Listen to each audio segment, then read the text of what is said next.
हसीन वादियों, पहाड़ों, संस्कृति, परंपराओं और भिन्न प्रकार के प्राणियों से धनी हमारा अरुणाचल प्रदेश।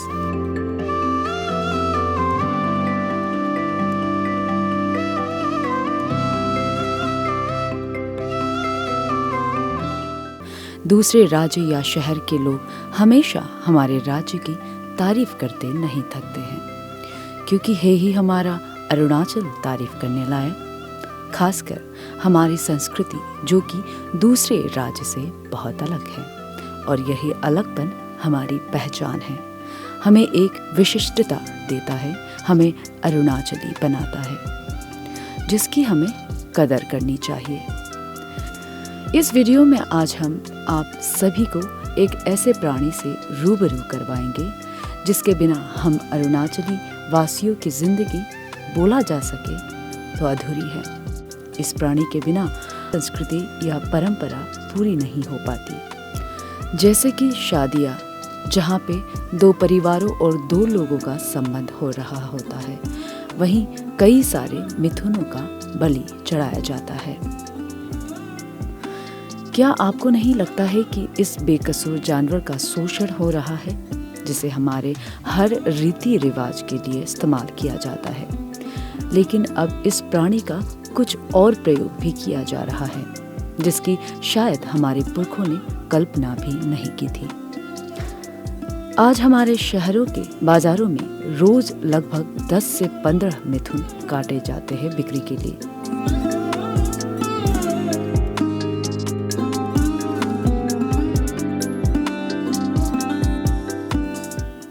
चलिए आइए हमारे एक्सपर्ट से जानते हैं कि अभी मिथुनों का हाल क्या है हमारे राज्य में।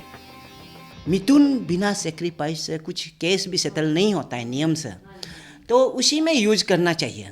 जहाँ में हम लोग का जो ट्रेडिशनल नियम से जो चल रहा था वो ठीक था, लेकिन आजकल क्या हो गया, यहाँ ईटानगर बाजार में जैसा दूसरा जानवरों को, जैसा गाय जो पालता है, जैसा ये आपका सुअर पालता है, उसी का जैसा मिथुन को काटने से नहीं होगा।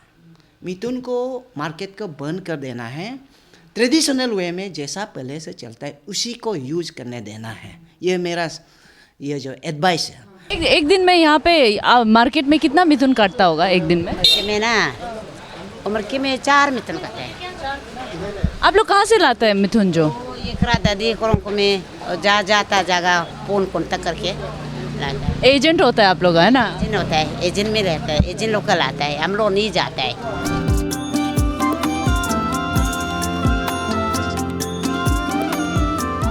लोगों को मैडम सबसे पहले तो मैं कहना चाहूँगा अवेयरनेस होनी चाहिए, because mithun has been a part of their traditional culture, it has been from their forefathers and all that, और मैं सोचता हूँ शायद यही उनकी सबसे बड़ी वेल्थ है। तो उसके साथ उनके कल्चरल भी रिलेटेड हैं। तो आप अपने अगर आइडेंटिटी बचाना चाहते हैं या प्रिजर्व करना चाहते हैं, कैरी फॉरवर्ड करना चाहते हैं, तो आपको मिथुन का भी प्रिजर्वेशन कंजर्वेशन करना पड़ेगा। एट द सेम टाइम मुझे याद है बहुत पहले वेटनरी डिपार्टमेंट में एक डॉक्टर ताबा हेली हुआ करते हैं, तो उन्होंने मिथुन ब्रीडिंग फार्म करके सागाली में कहीं पे ऐसा एक प्रोग्राम चलाया था। तो पता नहीं अभी उसकी क्या स्टेटस है, पता नहीं। 2 years back, हम लोग even my self I was preparing ban order. Government से एक हम लोग को मिथुन स्लॉटर का ऊपर में बैन करना है बोल के, और हमने वो एक ड्राफ्ट बनाया था। We have submitted to government. अभी तक वो मिथुन स्लॉटर बैन के लिए जो यहाँ जो है हम लोग प्रपोजल बना के दिए वाला, अभी तक वो मेटेरियलाइज नहीं हो पाया है। हमारा प्रेग्नेंट मिथुन को स्लॉटर नहीं करना है, ये यंग जो हाइपर मिथुन को स्लॉटर नहीं करना है। एजेड मिथुन दे आपका जो bulls that can be slaughtered, and वो जो अगर कोई मिथुन जो अभी जैसे मेडिकल ग्राउंड में मिथुन सेल कर रहा है या कोई चिल्ड्रन एजुकेशन के लिए सेल कर रहा है, उसके लिए कोई रिलैक्सेशन करना है। लेकिन जो मैसिव वे में विदाउट माने ये में उसमें कुछ पेनल्टी हम लोग ने फ्रेमवर्क लगाया था। तो वो जो है वो मिथुन बैंड का जो अभी जो कागज़ जो है गवर्नमेंट का ऑर्डर अभी भी मेटेरियलाइज नहीं हुआ है, इसलिए अभी ये जो रेकलेसली मिथुन पॉपुलेशन मैंने क्या बोलते हैं स्लोटर जो चल रहे हैं, कमर्शियलाइज करके चल रहे हैं। और जो मिथुन कमर्शियलाइज जो कर रहा है उन सभी मैं आग्रह करूंगा कि ज़्यादा इसको अपना जो मिथुन को जो एनिमल को स्टेट एनिमल को आप ज़्यादा कमर्शियलाइज मत कीजिए। और यही हमारा इस प्रदेश का जैसे कि याक है, मिथुन है, ये हमारा इस अरुणाचल प्रदेश का पहचान है। तो इसको हम प्रिजर्व करना, उसको प्रोटेक्ट करना, ये हम सब का मिल के प्रदेश का वासियों को मिल के हमारा दायित्व बनता है।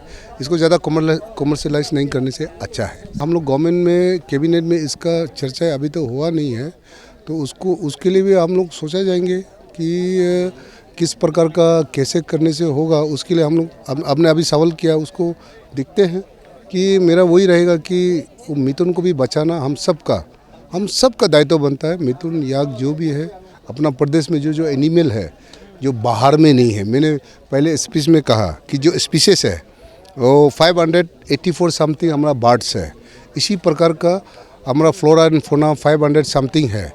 तो बहुत सा जो स्पीसीज है एनिमल है जो इस अरुणाचल में है, दूसरा जगह में है नहीं है।